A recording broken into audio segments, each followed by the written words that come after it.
Hello and welcome back to the Rob Seco Field Ready podcast. I'm your host, Jim Robinson. Today we're going to talk about replant. It's that time of year, being the middle of May, when replant is a big topic and a lot of decisions have to be made. Thank you guys so much for joining us. The objective of every product management team is to improve the product portfolio. If you're farming today, you have to be excited about what's going on. Favorite new advancement in this year's Corn Classic? That's like asking somebody who their favorite kid is, really. So, but. And so we really want to get to know what is exciting in seeds right now.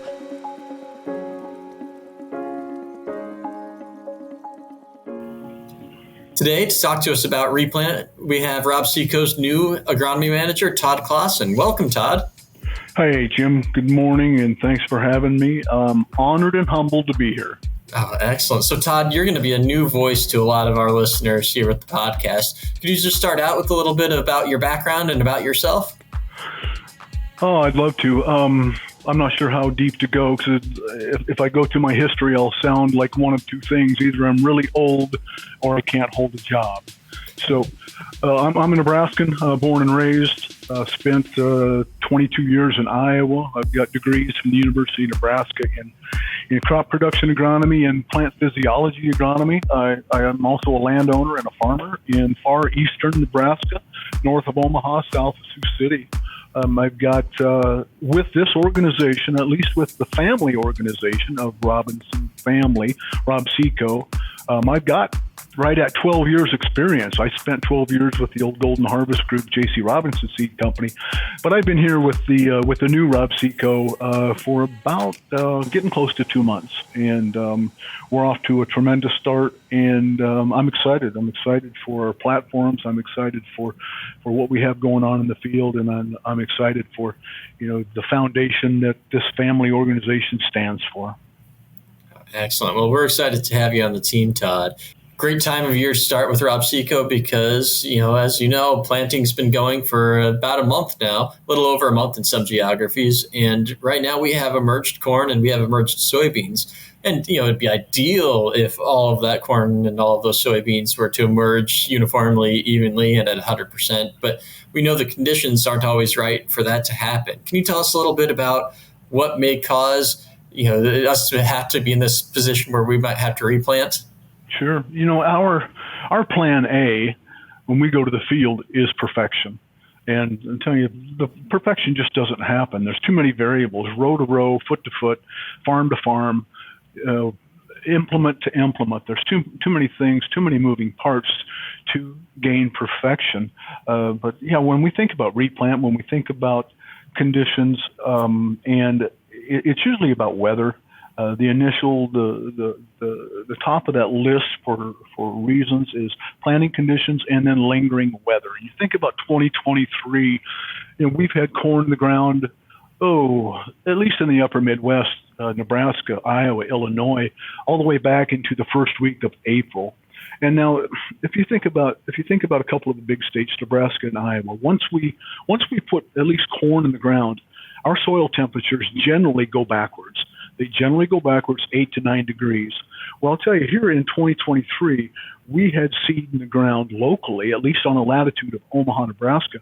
We had seed in the ground, and we had soil temperatures go backwards 24 degrees, which for me is a record to see.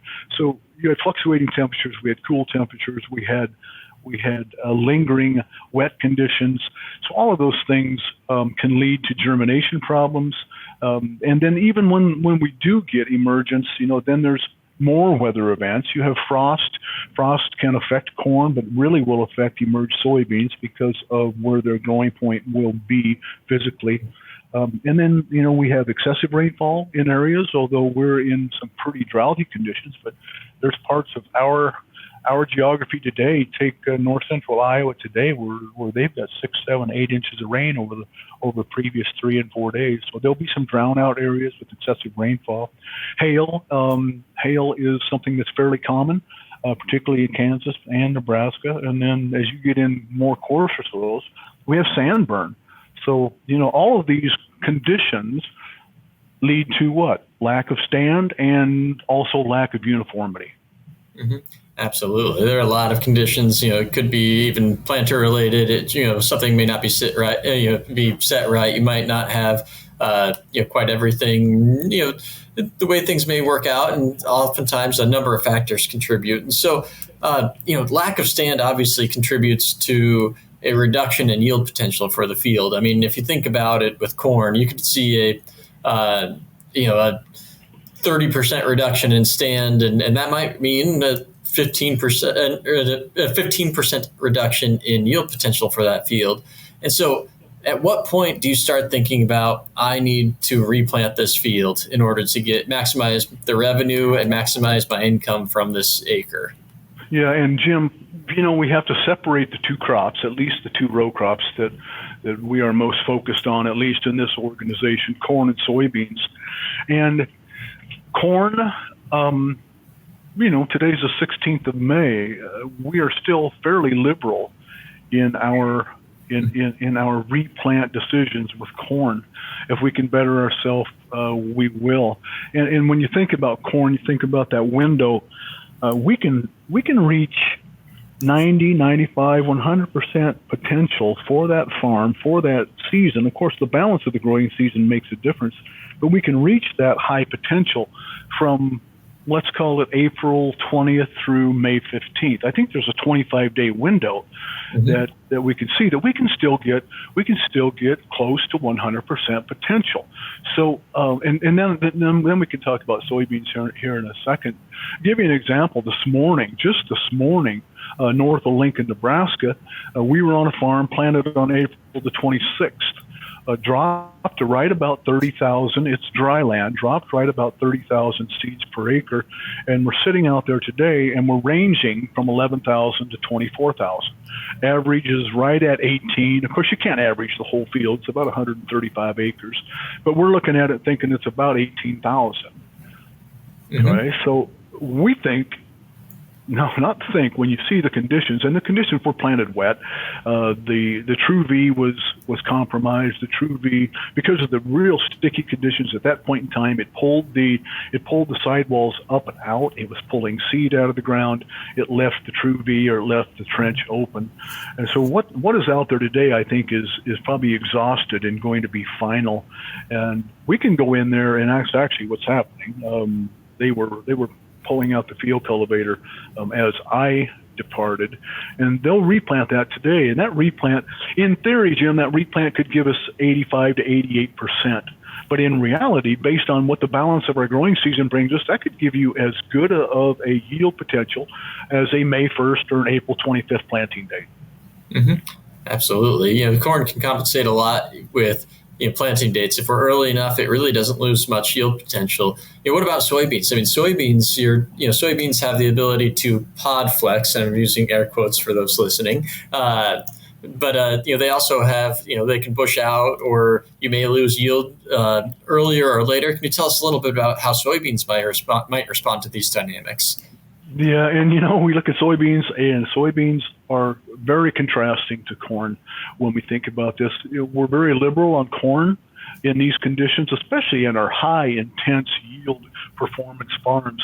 But soybeans, we are extremely conservative with soybeans.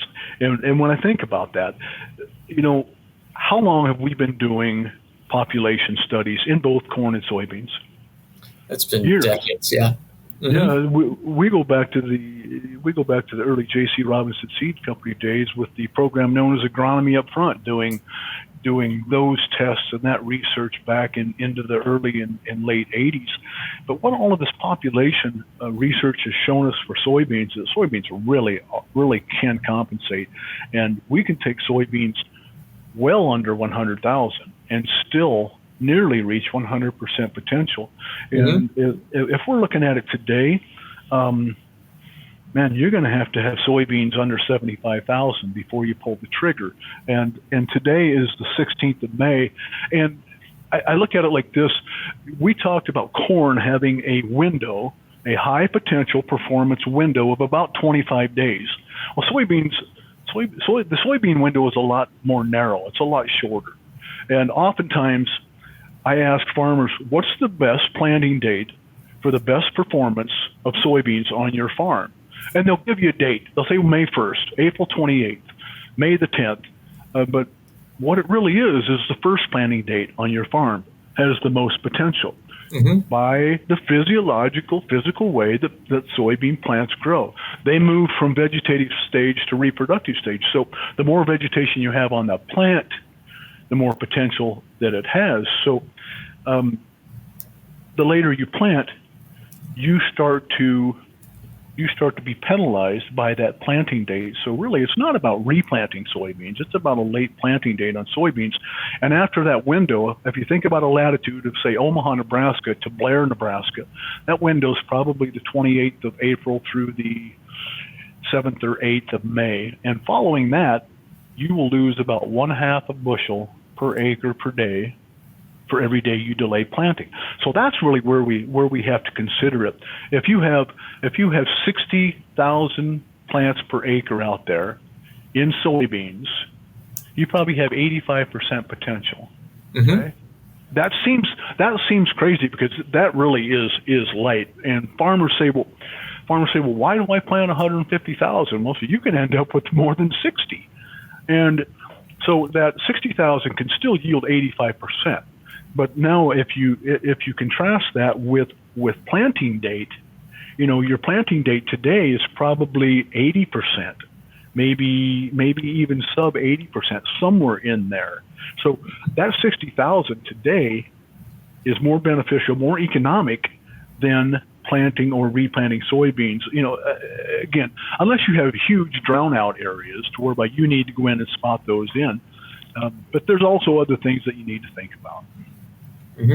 Exactly. I mean, yeah, the replanting portion of the field may be as important as, or more important than actually replanting the field. So what it comes down to in farming is really the economics of every decision you make. I mean, it's a little bit like the book and the movie Moneyball. You've got to make these decisions based on, it's all fine statistical probabilities that may or may not come to be, and you've got to maximize each of those individual probabilities in order to maximize what your potential earnings or income might be. And so, as you're looking at these profitability questions, you have to account for everything from your yield potential that you may have with your existing stand to the yield potential you have with a replant stand, but then also the additional costs associated. And so obviously you have to tear up the field.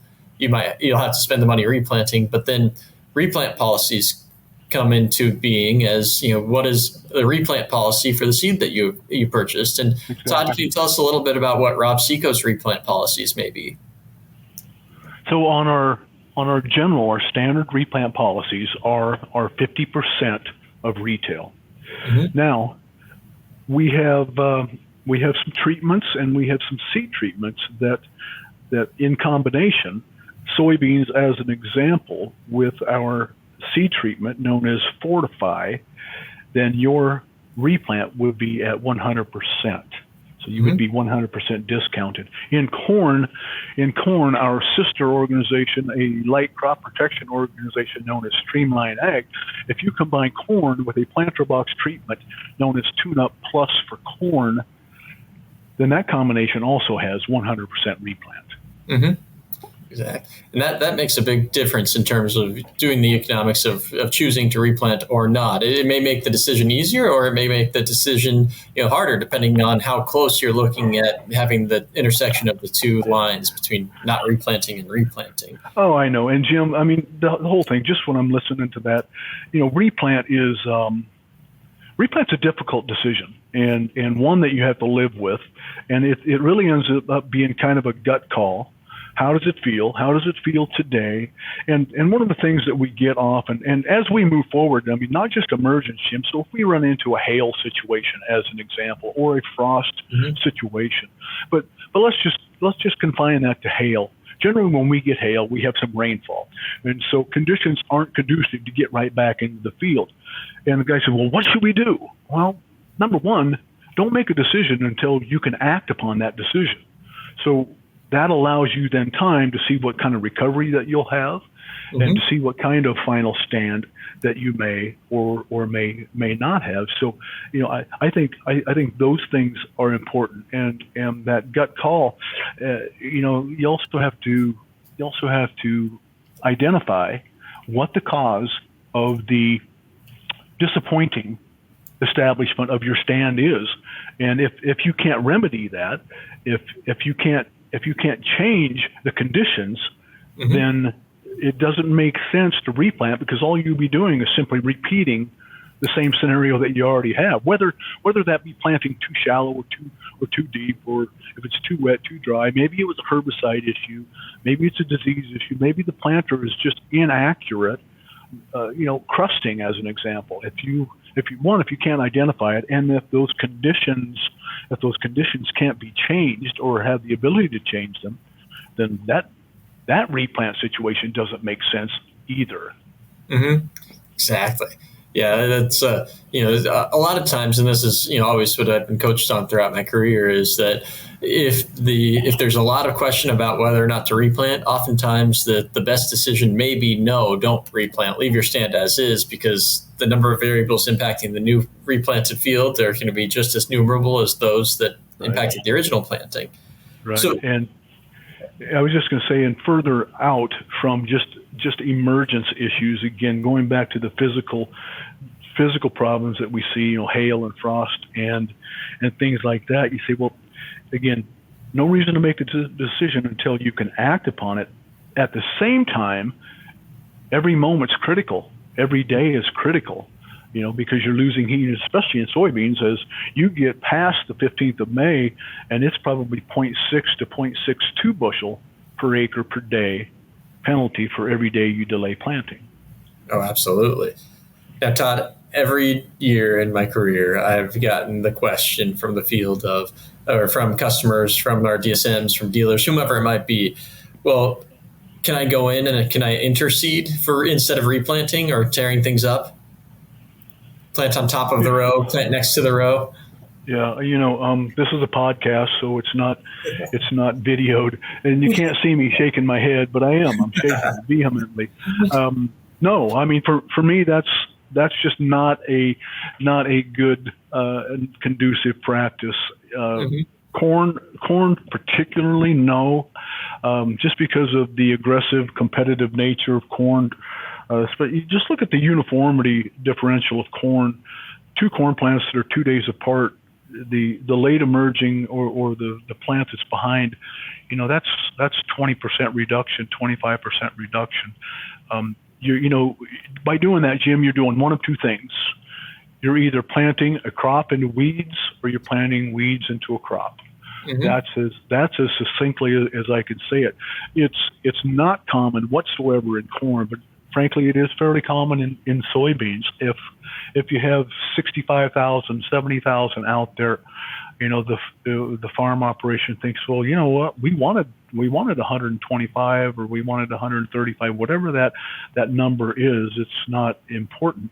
But if there's 75,000 out there, well, they'll go interseed 50,000 more seeds to then bring themselves back home to 125,000. And that just feels better.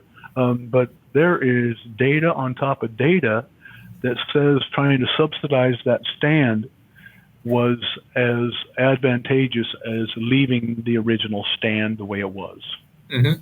That's exactly right. It's always so tempting, but it's rarely, if ever, the right decision. So, well, Todd, Jim, you and I we both have farming interests, and we're both farmers, and so we understand the emotion behind it, and it just feels better on the farm if you're doing something about it. You don't like it. It's not the way I wanted it. It wasn't the intention. And if I start up the motor and put some fuel in it and go out and try to help it, it simply feels better. And that oftentimes is not the most economical. But I understand the emotion, and you know what? Sometimes it's a farm that's right on the lane to the farm's home. Well, that might be the situation where you might do it not for economic reasons, but more aesthetic reasons. It's because you have to see it every day. Exactly. Sometimes laissez-faire is the best management practice, even though it's counterintuitive. Yeah, but back to your question about subsidizing and trying to quote unquote fill in and help that stand, bolster that stand. It's not our recommendation in most circumstances. Mm-hmm. Exactly. So Todd, since we're starting to run up against our time, one last final question. I'm going to pin you to it. Of when is the drop dead deadline on when we need to make our final replant decision done by? What is the date on the calendar? I know this is complicated. It varies by geography, but if for your own farm, what is that drop dead date? Oh, so for my farm, again, let's call it 40 miles north of an Omaha latitude. Corn, 2nd or 3rd of June. Soybeans, 12th of June. Mm-hmm. Yep. That's probably not far off for most geographies. Running north to south, as you run north, that might get a little bit later into the season. As you drop south, it might get just a bit earlier. That sounds But Jim, the best answer to that question, is it depends. And it simply does depend. And soybeans though today, I guess I would just like to conclude with this: soybeans, particularly soybeans. If you need to replant today or a day later than this, between the 16th of May into the first week of June, stay with your original intended planting. Stay with that original soybean, that original maturity. It does not help you to shorten up your maturity because they are going to switch from vegetative to reproductive stage at the summer solstice or just after the summer solstice. So stick with your original plan. But the one thing that we would recommend as you replant soybeans, not that you're subsidizing or filling in, but you're going to terminate the old stand and go back in with a late planting, replanting situation. You're going to need to increase your seeding rate or your population, because the later that you plant soybeans, the shorter that they will be.